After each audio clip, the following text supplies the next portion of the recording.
Shalom, Hebrews and Hebrews. Welcome to a reading of 2 Kings chapter 8 and 2 Corinthians chapter 9. Been a minute since we've been together to read, so we'll go ahead and get on with this.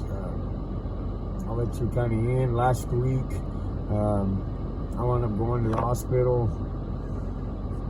Thought we was having another heart attack, but it was all good. Something had inflamed in my lungs. We went on vacation went to the river camping. Something attacked my lungs for some reason. Not real sure. The doctors wasn't real sure. The stupid doctor, it's asthma. I'm like, it's not asthma. Anyway, they give me a steroid shot and some steroid medicine, and that don't work well when you are watching your blood sugar. And of course, that shot me through the roof. Supposed to be about 110. I ran about a 400 for about 4 days.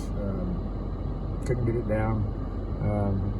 I just prayed, and Saturday I began feeling all the better. Had the Shabbat, got ready for the message, and brought the message to the assembly and to you guys and to Facebook. Feel good now. I'm still fighting that blood sugar, but if y'all will keep me in prayers on that, that'll be excellent. That's gonna work. All right, let's hope the sun don't get too hot and turn that off. Let's get to reading before it does. 2 Kings chapter 8, verse 1. And Elisha spoke to the woman whose son he had restored to life, saying, Rise up and go, you and your household, and sojourn wherever you do sojourn. For Yahweh is called for a scarcity of food, and also it is coming upon the land for 7 years. I'm giving a warning. The Lord will give us warnings and signs and seasons in the heavens to understand what's going to happen. And he's using a prophet here to tell the woman, you better stack up, store up, stack the food to the rafters.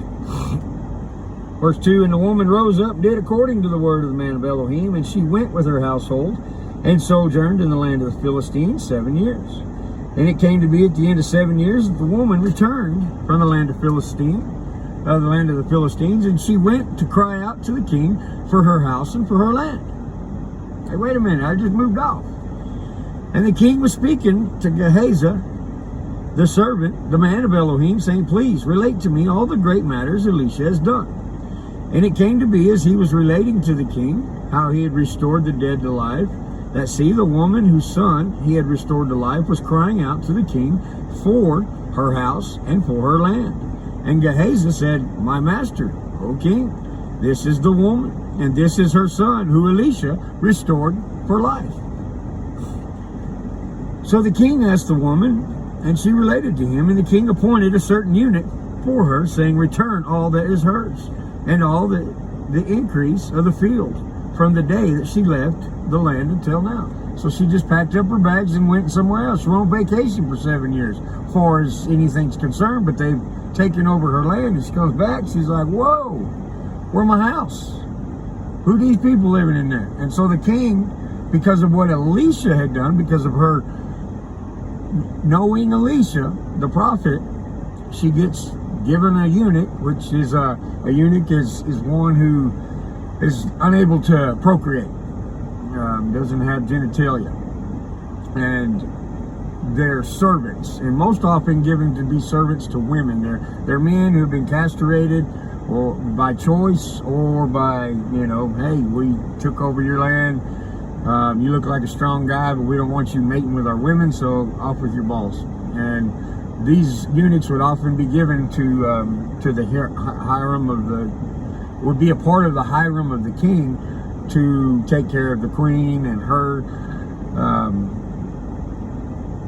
servants, the concubines. That way we don't have no issue of crossbreeding seed. So anyway,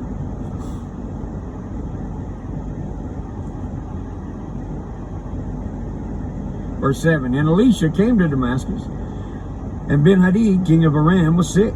And it was reported to him, saying, The man of Elohim has come here. And the king said to Hazael, Take a present in your hand, and go to meet the man of Elohim, and inquire of Yahweh by him, saying, Do I recover from this sickness? And Hazael went to meet him, and took a present with him of all the good wares of Damascus, 40 camel loads. Hang on, I gotta fix my ignition.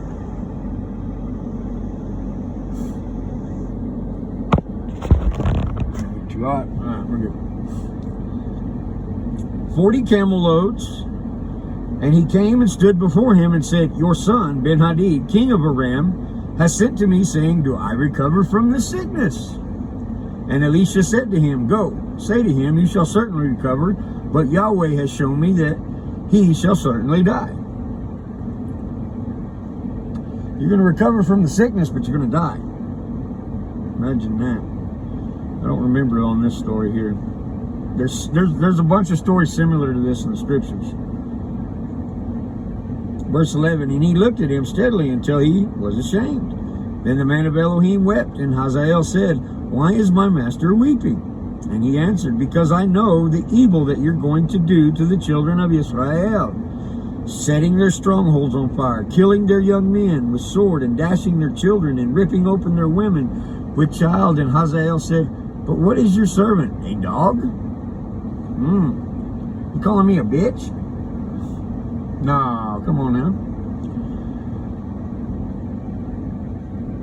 But what is your servant, a dog, that he should perform this great matter? And Elisha answered, Yahweh has shown that you are to be king over Aram. And he left Elisha, and he came to his master and said to him, What did Elisha say to you? And he answered, He said to me, You shall certainly recover. And on the next day it came to be that he took a thick cloth, dipped it in water, spread it over his face, so that he died. And Hazael reigned in his place. And in the 5th year of Joram, son of Ahab, king of Israel, Jehoshaphat was king of Yehuda. Now we're bouncing back and forth through time here. Y'all got to keep up. Jehoram, son of Jehoshaphat, began to reign as king over Yehuda. He was 32-year-old when he began to reign, and he reigned 8 years in Jerusalem. And he walked in the way of the kings of Israel, as the house of Ahab had done, for the daughter of Ahab was his wife. And he did evil in the sight of Yahweh. We read this. However, Yahweh would not destroy Yehuda for the sake of David, his servant, as he promised him to give a lamp to him and his sons forever. Malachi 3:6 says, I am Yahweh of hosts, I change not, so that ye sons of Jacob will come to naught. Sons of Jacob, part of the sons of Jacob is Yehuda. Now he scatters the 10 northern tribes, but he keeps intact the 2 southern tribes of Yehuda and Benjamin. Verse 20, in his days, Edom revolted under the hand of Yehuda and made a king over themselves. And Joram passed over to Seir, and all his chariots with him, and he rose by night and struck the Edomites, who had rounded him and the commanders of the chariots, but his people fled to their tents. Yet Edom has been in revolt from under the hand of Yehuda to this day. Then Libnah revolted at the same time. And the rest of the acts of Joram and all that he did, are they not written in the book of Annals of the kings of Yehuda? And so Joram slept with his fathers and was buried with his fathers in the city of David. And Ahaziah, his son, reigned in his place. In the 12th year of Joram, son of Ahab, son of king of Israel, Ahaziah, son of Jehoram, king of Yehuda, began to reign. Ahaziah was 22 years old when he began to reign, and he reigned 1 year in Jerusalem, and the name of his mother was Athaliah, the granddaughter of Omri, king of Israel. And he walked in the way of the house of Ahab, and did evil in the eyes of Yahweh, as the house of Ahab had done, for he was the son-in-law of the house of Ahab.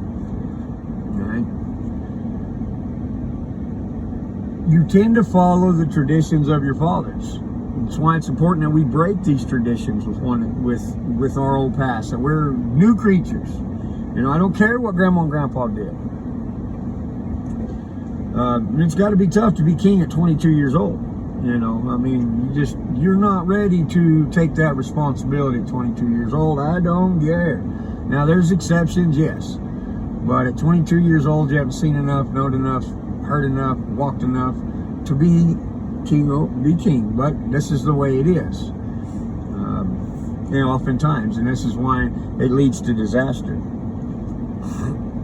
Verse 29. And King Joram went back to Israel to recover from the wounds with which the Arameans had stricken him at Ramah, when he fought against Hazael, king of Aram, and Ahazjehu, son of Jehoram, the king of Yehuda, went down to see Joram, son of Ahab, in Israel, for he was sick. We'll leave it be at that. That's why you can't read the Bible chronologically, because it does bounce around, and if you're not careful, you'll be like, wait a minute, this already happened.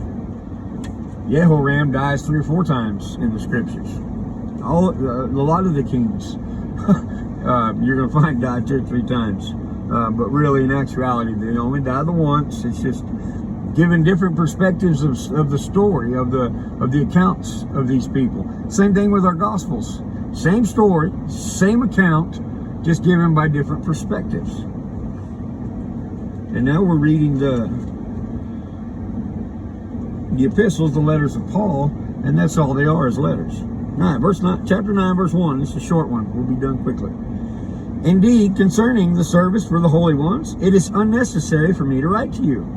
For I know your eagerness, about which I boast of you to the Macedonians, that Achaia was ready a year ago, and your ardor was stirred up most often of them. Has stirred up most of them. Okay? Because of what you're doing, they want to do it too, but there's order. That's all I'm saying. But I sent brothers, lest our boasting on behalf of you should be made empty in this part, in order that, as I said, you were ready. Ready to what? Ready to make new disciples. Ready to spread the kingdom. Kind of like we were talking about just now. At 22 years old, you're not ready to be king. Well, just because you hear the gospel and you accept it, you're not ready to go just making new converts. Yes, you're ready to go preach it. You're ready to speak God's love and truth. But you don't really know what the truth is yet, because you haven't got there. There's an order to this.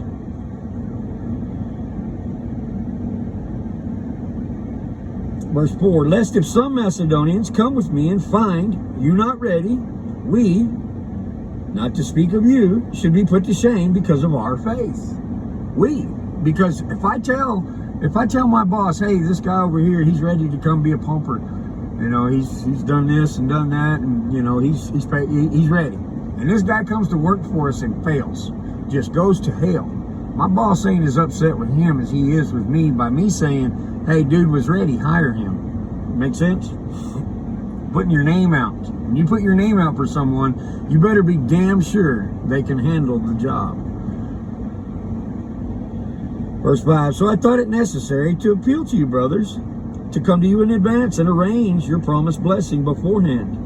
This is to be ready as a blessing and not as greediness. And this, he who sows sparingly shall also reap sparingly. He who sows blessing shall also reap on blessing. Let each one give as he purposes in his heart, not of grief or of necessity, for Elohim loves a joyous giver. Don't give because the pastor said, hey, that offering box is coming around it, you know, and you just seen dude drop $50 in there, and he's looking at you like, what are you going to do? I see you wearing that nice suit. I see you driving that nice car. How much money are you going to put in this pot? And you put in that pot just to satisfy this dude that's staring you down. That's why I don't operate that way in my assembly. You want to give, you give. You don't, you don't. Give as you are able. Jesus said that the woman that gave 2 mites give more than all of Jerusalem, because she gave all she had. But she gave because she wanted to, not because she had to. Verse 8, and Elohim is able to make all grace overflow towards you, that you always having all you need in every way, having plenty for every good work. As it has been written, he scattered abroad, he gave to the poor, his righteousness remains forever. That's written in Psalms 112, verse 9. Verse 10 here. Okay, back to verse 10 here in this.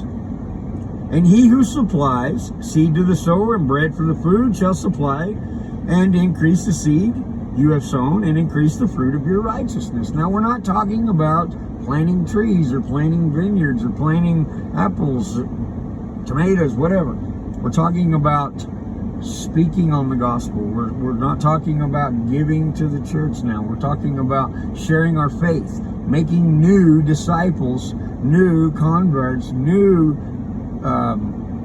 disciples in Messiah.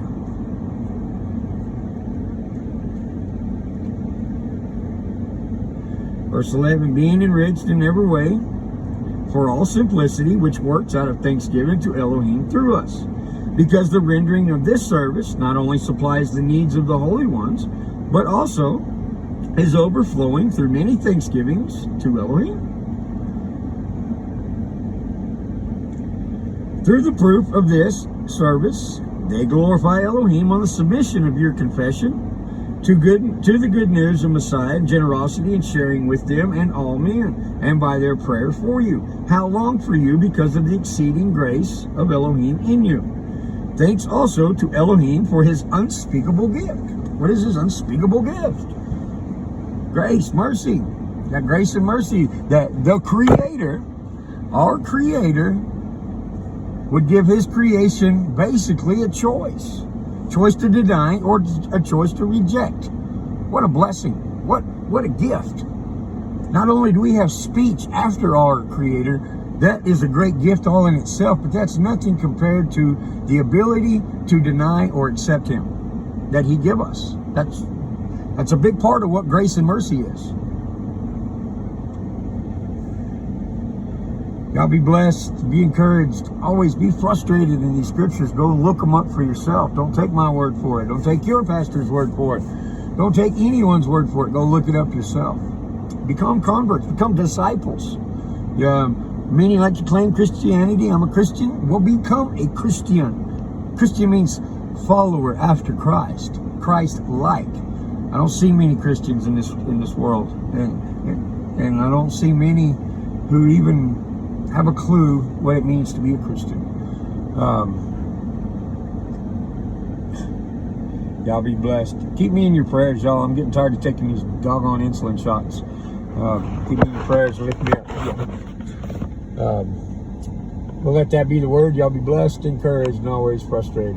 Soul-filled disciple, and I'm going to catch y'all hopefully tomorrow on the next reading.